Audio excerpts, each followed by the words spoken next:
He said, any civilization that does not stand on justice, even there is a Muslim, that civilization will perish.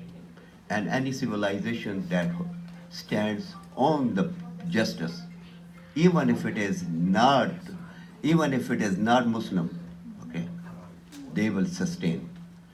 And Ms. Setalvad, I have invited to introduce you and invited some of the prominent civil rights and human rights organization leadership and the party's leadership.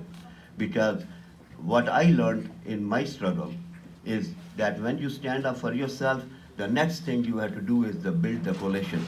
And believe me, when you start building the coalition, you will find so many friends and so many support from different corners of the world. I just want to please some of my friends, who represent many, many different groups, please just stand up and be acknowledged, okay? I will, and these are the people who have learned about you, Ms. Setalvad, and they were very gracious to be part of it, to show their support, that they will build the coalition with you and, work with you, and they, anytime, just let them know what kind of help we can provide, okay? In India, Salim? Of course, it's a worldwide coalition. Okay, these are the people. So some of the people I have invited them, and I said, come and meet them and build the, have the interaction. I'm going to name just a couple of them. A few of them, and just stand up and be recognized. My dear friend, Mr. Jack McInerney, he is the party leader from the Republican Party. At one time, he was the lieutenant governor's candidate, and then Dr. Tariq Beg, he is the world-class economist. Dr. Tariq Beg, right here. Okay, please have your seat. And Mr. Mumtaz Khan, anytime there is injustice going on, you will see in outside the embassies, outside the consulates, and in the downtown area, even if he has to stand up single-handedly, he will stand up for the rights of any human being, regardless of race, color, religion, or creed, And I will, and the next one, I will ask my brother, Sayyid Azhar, who represents with the Islamic Circle of North America, their neighbor, Mr. Sayyid Azhar. He's a prominent figure, he is also a banker. And then Dr. Muhammad Ashraf Dur, he is the past president of the American Muslim Medical Islamic Medical Association. He's and the past president of Pakistani American Congress, and he is the current chairman of Pakistan American Democratic Forum, who stand for. We have issued all over, every part of the world, including in Pakistan, about the issues of democracy and the human rights. And then I will ask Mr. Amr Chaudhry, who is the General Secretary of American Muslim Alliance Midwest region, and he is very gracious to come over here and join hand, And then I will request Dr. Wasiullah Khan Saab, who is the Chancellor of East West University, dear friend, and he is with Pakistani American Congress as well. And then I think somebody already mentioned Brother Abdul Malik Mujahid, he was here, right? Yes, look here. And then,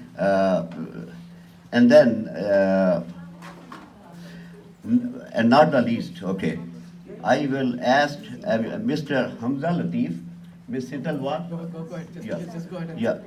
No, just, okay.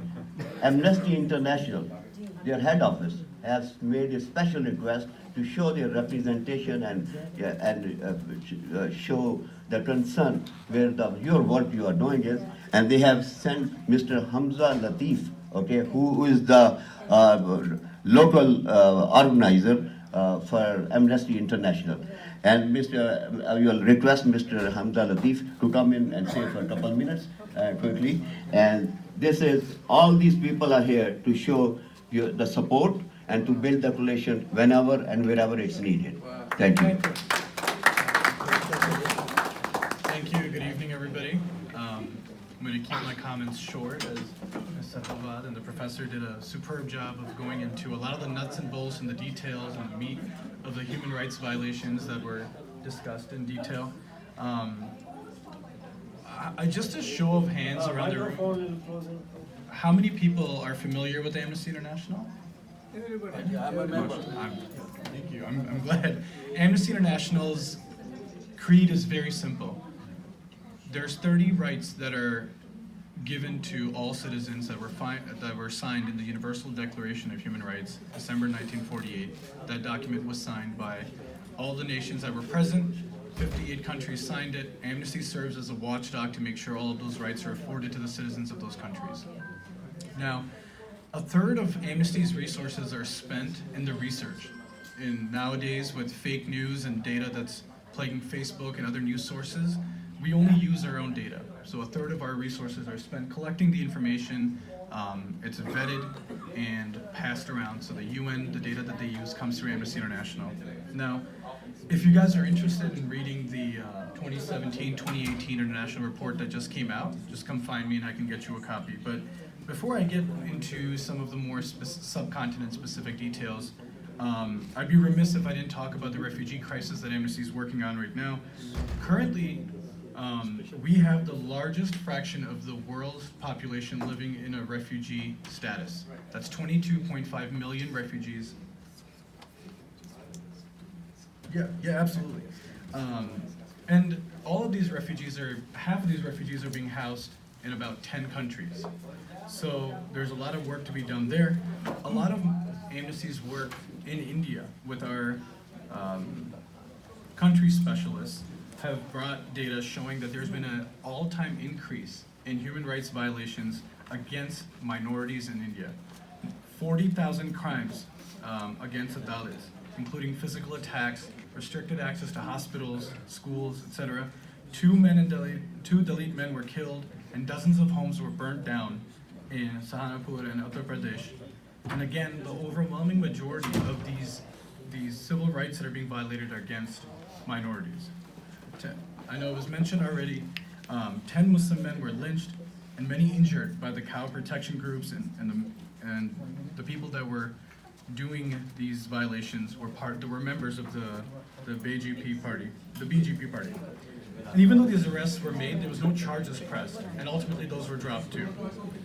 So, in the midst of what I can only describe as the worst human rights crisis that's going on, it's even more important for like-minded organizations like you guys here, CGP, Amnesty International, CARE, ISNA, and AMFI, to continue aligning our work and know that there's 7.7 million Amnesty members that are aware of these violations, that are taking action, that are putting out reports, signing petitions, and putting pressure on local government officials as well as federal officials to make changes. So I thank you for coming out, and thank you guys for giving me time to talk today.